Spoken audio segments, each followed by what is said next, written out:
Hello and welcome to Kim's Tech Corner. Today we're going to talk about green energy. At Exel we are working to decarbonize our operations. For electricity, this means that we are using solar power from our own panels, but we're also purchasing green energy, either from wind or hydropower. Together this means that we can reduce our carbon footprint altogether. We are here at the roof of the factory in Kapfenberg, and here behind me you can see our solar panels. We have about 370 kilowatts of solar panels here, and they produce about 300 megawatt hours of energy for us each year. Green, clean energy for us to use. And that covers about 50% of the energy need here in Kapfenberg. The great thing about the solar panels is that they are maintenance free. And we're expecting to get at least 20 to 25 years of green energy from these panels right here on the roof.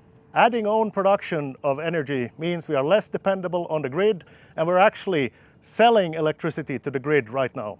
Solar panels is part of the energy solutions in Exel.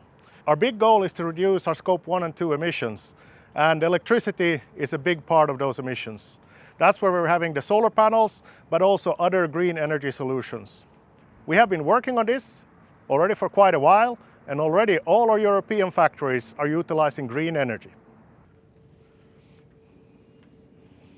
The future is bright.